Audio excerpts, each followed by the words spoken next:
амьд цэцгээр ингээд улир салбарын нэрсгийн зохиомжийн сайдад юмнууд нь салбардаг. Can you take a picture for us?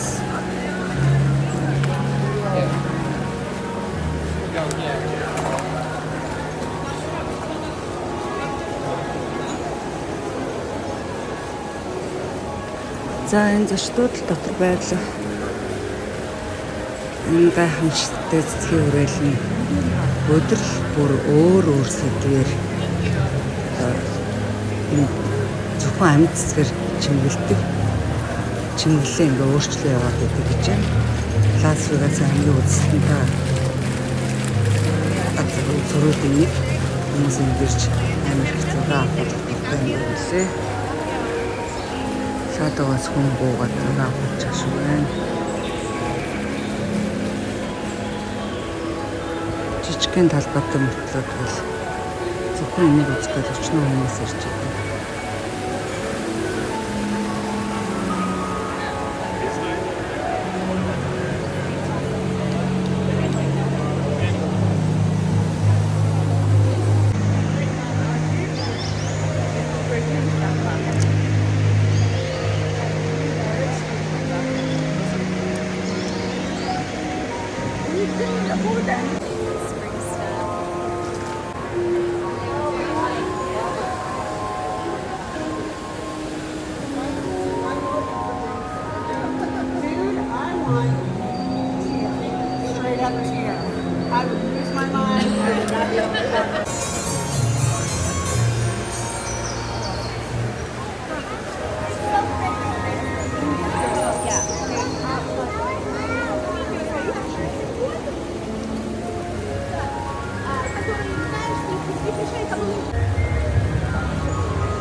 Бидний буусан зочдууд л яг энэ усан оргилуурын ойролцоо болохоор өдрийн хэд дахин энэ гудамжаар алах нь угаасаа Лас Вегаст ирсэн бол энэ стрип гудамжаар бол байнга алхдаг.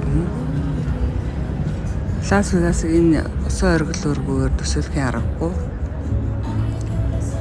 Усан оргилуурынх нь одоо ингээд дээшээ засварладаг цоргон гэх чинь 1200. Гэрэл нь болохоор 4000 гаруй. Ус нь хамгийн өндөртөө 140 м буюу 40 давхар байшингийн хэмжээнд өндөрт цацагддаг гэж байгаа.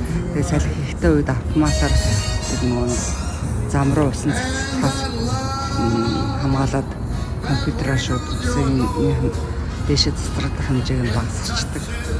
Усан үзүүлбэрийг ингээд компьютераар удирддаг ардын техникийн асар том баг банк хяналт тавиад ажиллаж байдаг. Тэр нь болохоор яг энэ нуурныхаа доод drives тэр үйлдвэрлэл нь байдаг гэж байгаа.